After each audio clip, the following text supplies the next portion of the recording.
I'm preparing a veal Milanese and then putting just a fresh, crunchy salad on top. I'm actually really excited to make this veal Milanese because I want to eat it. It's the first step. Taking the veal, it's such a tender cut, putting it between plastic wrap and pounding it thin. And I do that with all 4 portions first. And I prepare what I call a standard breading procedure, which includes flour, egg, and breadcrumb. Seasoning is most important. I season the flour with salt and pepper, the egg mixture with salt and pepper, and the breadcrumb is where I go a little more fun.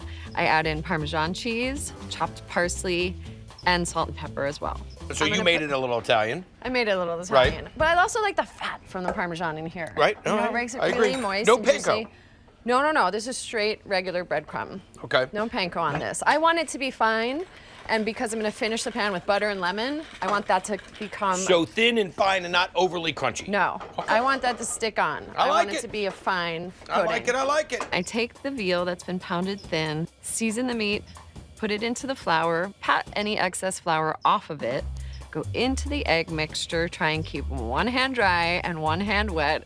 Doesn't really work every time, but you can try, and then put it into the breadcrumb. And this is where you can be really generous and make sure it's very evenly coated. It's hot in the pan. I'm using a cast iron pan for good heat with a blended oil. Blended meaning a little bit of canola and some olive oil, just for flavor.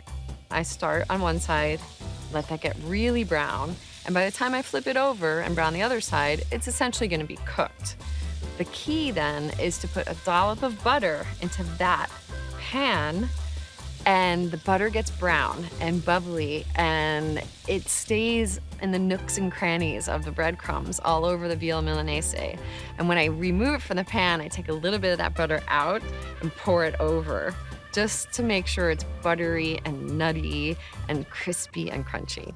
Chef Freitag, what's the game plan?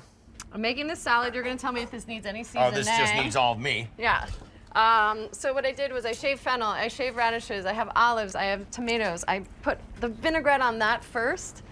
Does this remind you? Does it bring you anywhere? Do you have any nostalgia around this? It takes me to Italy is where it takes me. A traditional Milanese would just have the arugula and Parmesan with lemon and olive oil, but I wanted to bring the bold saltiness of the olives, the freshness of the tomato, that really interesting note of the fennel, and that crispy crunch of the radish.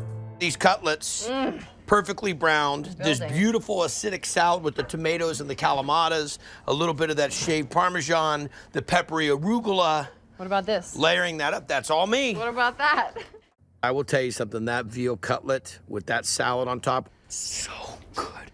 I'm drowning in my own drool right now. It was that delicious. Ready? Yes! The richness of that veal cutlet, that was so good.